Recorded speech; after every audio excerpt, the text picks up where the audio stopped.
A Porsche running on electricity. Now, until relatively recently, that's been a fairly foreign concept. It's also been one that hasn't exactly worked particularly well in my mind. They've been economical, but not exactly fun, not exactly Porsche-like. But Porsche tells us this car is very different. It's the second generation Panamera e-hybrid, or more correctly, the Panamera 4 e-hybrid. That 4 representing four-wheel drive for the first time. Bigger, sleeker and generally better. The second generation Panamera doesn't change the limousine Porsche formula, but it does refine it big time.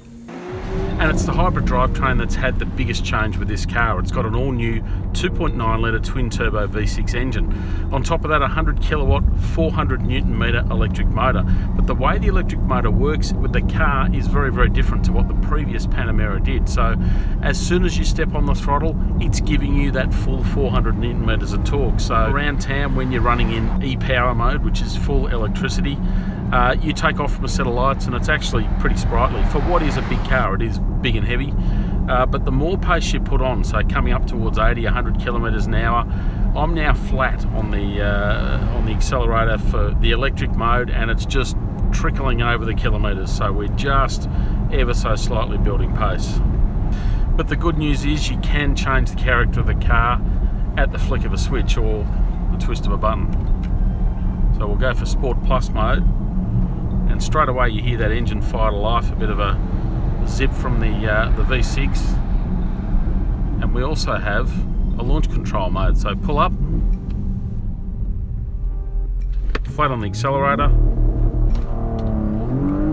Now that's a lot better, and much more aggressive gear changes too. So a very, very different car, all with just changing that mode. Now, I mentioned before that I haven't always been a fan of the Panamera hybrids or Porsche hybrids generally, and there's still some issues with this car. The brakes, for example.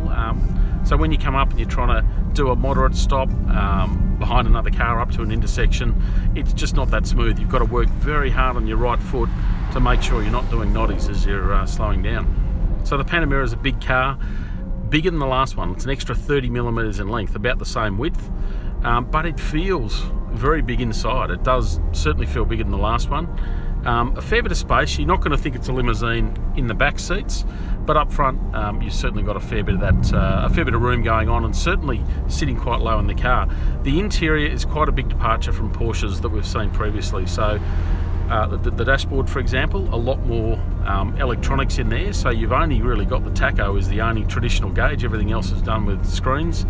A very big centre screen that covers off all your infotainment, and new controls here. So I'm expecting these controls to appear on a bunch of other Porsches, but for now it's sort of a cross between traditional buttons and sort of touchpads.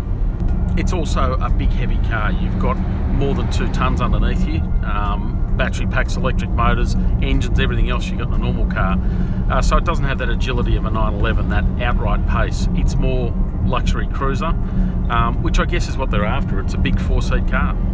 There's also one other very big issue with this car, and that is the price. You're talking well over $200,000 for a car that a lot of people will say, okay, I can get just a petrol engine, spend a tiny bit more on petrol, and get the same performance, and you'd be absolutely right.